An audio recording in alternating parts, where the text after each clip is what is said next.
Aha, aha. Magandang gabi po. Gandang gabi. Ano pangalan? Ah, Banji po. Ivanji, Yes po.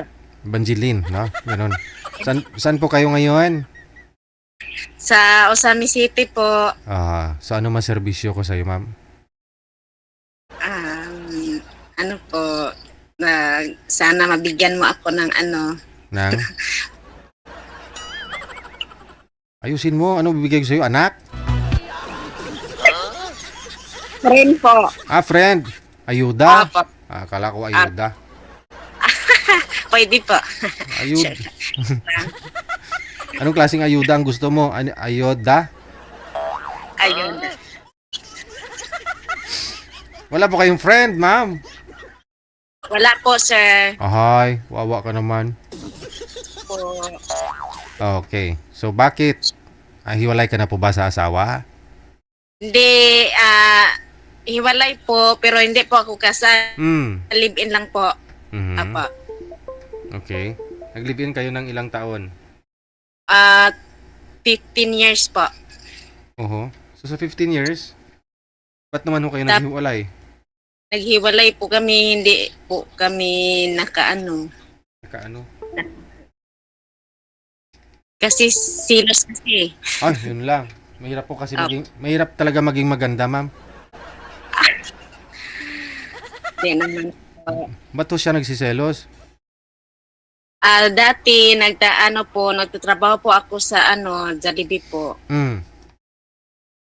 Tapos? Tapos nagsisilos po siya, tapos gusto ko lang maghiwalay po kasi gulo po eh. Nagsiselos siya kasi cashier po ba kayo sa Jollibee the time?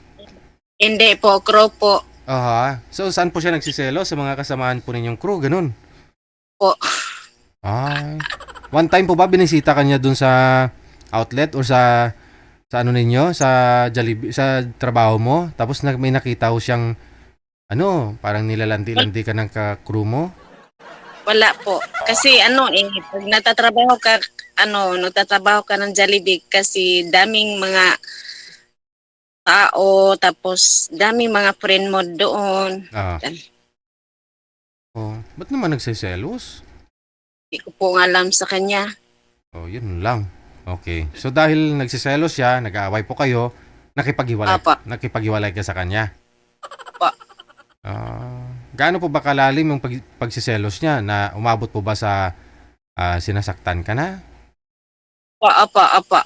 Yun lang. Siguro may nakita din po siya na siguro pag pumasok ka doon sa trabaho mo, lipstick ka, tapos sa bahay nyo, hindi. Oo nga, lipstick po. Kasi may trabaho kasi daming tao eh. Ayun lang, dapat sa bahay, lalo bago matulog, mag-lipstick ka na rin. Yun pong gusto ng mister mo. Hindi eh. Ba't Para kang patay eh. Kasi nagpapaganda ka sa ibang tao, dapat sa asawa mo. Ganun dapat yun. Para sa akin, wag na. Wag na. Simple. Simple lang. Baka naman nung bago ka nakilala ni mister mo, nagli-lipstick ka naman. Tapos, nung tumagal na, Hindi po. hindi ka na nagli-lipstick. Hindi ako maglagay sa Simple lang. Okay. Ilan po naging anak ninyo? 2 po. College na po ang isa. Isa po, grade 12 po. Grade 12 pa lang. Ilang years na po kayong hiwalay? 6 years po. So ano po trabaho nyo ngayon? Nandito na po ako sa Osami City Province. May may lupain po kami. Tapos may po ako mga animals po. Animals? Cow, mga pig, yan. Baka, baboy, Mayroon. mga mga manok, elepante, dinosaur, ganun. Sa elepante po, wala po. So hindi pa ho kayo nagka-boyfriend ulit sa 6 years? Hindi po. Gusto ko po, serious po. Naman. Siyempre naman, ba't magbo-boyfriend ka na hindi seryoso? Oo. So, may mga naliligaw pero hindi seryoso. Yun po ibig mo sabihin. Okay. So, anong gusto mo sa isang lalaki? Mapagmahal po, tapos mabait po, at saka seryoso po. Kasal po ba kayo ni ex mo? Hindi. Ay, hindi. Live-in lang, no?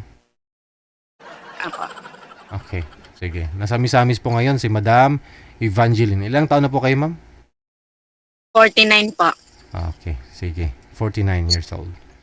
Standby po kayo sa linya, ha? Apa. Okay.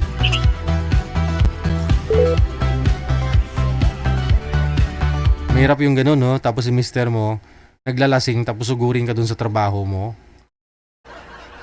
Dahil nagsiselos, no? Lasing siya, pupuntahan ka ho dun. Tapos magwawala. Aray!